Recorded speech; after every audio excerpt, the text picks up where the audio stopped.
मुख्यमंत्री जी आज किच्छा के दौरे पर आ रहे हैं, अच्छी बात है, लेकिन मैं किच्छा में निर्दलीय प्रत्याशी होने के नाते किच्छा के लोगों के बिहाफ पर उनसे 5 प्रश्न पूछती हूँ।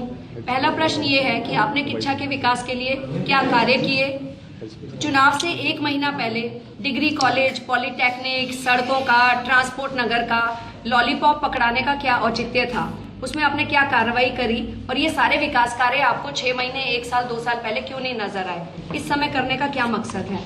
माननीय मुख्यमंत्री जी से मेरा दूसरा प्रश्न है कि आप 2 सीटों से क्यों चुनाव लड़ना चाहते हैं? ये डर है, राजनीति है या परिवार नीति है? तीसरा मेरा उनसे प्रश्न है कि अगर आप दोनों सीटों पर जीतते हैं तो आप किच्छा छोड़ेंगे या हरिद्वार ग्रामीण छोड़ेंगे? क्योंकि किच्छा की जनता ये जानना चाहती है कि अगर हमें फिर से 3-4 महीने में अगर वो आपको किसी कंडीशन में जिता भी देती है तो आप 3 महीने बाद किच्छा की जनता का भाग्य क्या होने वाला है? ये बहुत महत्वपूर्ण प्रश्न है, क्योंकि बिफोर किच्छा की जनता किसी के लिए मन बनाए, उनको इन सवालों के जवाबों की बहुत जरूरत है। चौथा मेरा प्रश्न है कि आपको किच्छा की सीट क्यों सुरक्षित लगती है? क्या इसके पीछे आपका कोई और बातचीत है या कोई और आपने इंतजाम कर रखा है? आपको किच्छा की सीट क्यों सेफ लगती है और किच्छा के लोगों पर आपको इतना क्यों विश्वास है कि बिना किसी विकास कार्य के वो आपको वोट देंगे? इसके पीछे क्या वजह है? और बाकी नेताओं की तरह जो पूरे देश में होता है, आपने किसी बड़े नेता के सामने चुनाव क्यों नहीं लड़ा पहाड़ से? आप अजय भट्ट जी के सामने चुनाव लड़ सकते थे, आप विजय बहुगुणा जी के सामने चुनाव लड़ सकते थे, आप सतपाल महाराज जी के सामने चुनाव लड़ सकते थे। आपने ऐसा सो कॉल्ड आपके हिसाब से जो आपको कमजोर प्रत्याशी लगते हैं उनके सामने आपने चुनाव लड़ने का निर्णय क्यों किया?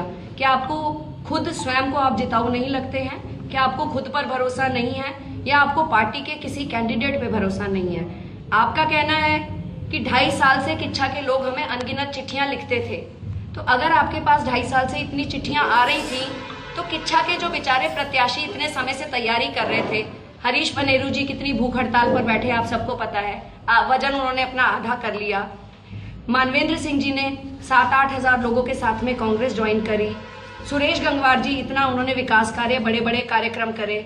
नारायण बिष्ट जी यहाँ इतना बड़ा काम कर रहे हैं, इतनी सब तैयारियां कर रहे हैं, इतने सालों से क्षेत्र में सक्रिय हैं। अजय तिवारी ने लाखों रुपए खर्चा करके दुनिया भर के कार्यक्रम अटेंड किए।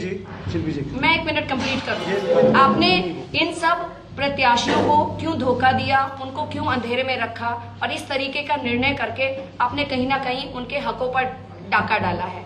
5वां प्रश्न मेरा ये है कि क्या यहाँ एक लालपुर में दलित महिला का बलात्कार और बाद में उसकी मौत हुई, हत्या हुई, उसमें आपने आज तक क्यों कार्रवाई नहीं करी? उसके इल्जाम देकर एक जस्सा नाम के युवक को आपने अरेस्ट किया, उसकी भी कस्टडी में हत्या हो गई, आपने उस पर भी कोई कार्रवाई नहीं की। तो क्या जनता कैसे समझे कि आप दलित विरोधी या महिला विरोधी नहीं हैं? अब आप अपने प्रश्न ले सकते हैं। बच्ची है, मना लेंगे मुख्यमंत्री। देखिए, इसी बात का, ये जो महिलाओं को हल्के में लेने वाली बात होती है, इसी का जवाब देने के लिए मैंने ये नामांकन भरा है। महिलाएं उनको ना जिताऊ लगती हैं, ना उनको लगता है वो लड़ाई लड़ सकती हैं। आप सबकी शुभकामनाओं से क्षेत्र की जनता ने कल मेरे नामांकन में इतना प्यार दिया कि सिर्फ 5 घंटे के नोटिस पर हजारों की संख्या में लोग सड़कों पर उतरे। आंधी, बारिश, तूफान भी उनको नहीं रोक पाई, पूरा भीगते हुए नामांकन किया।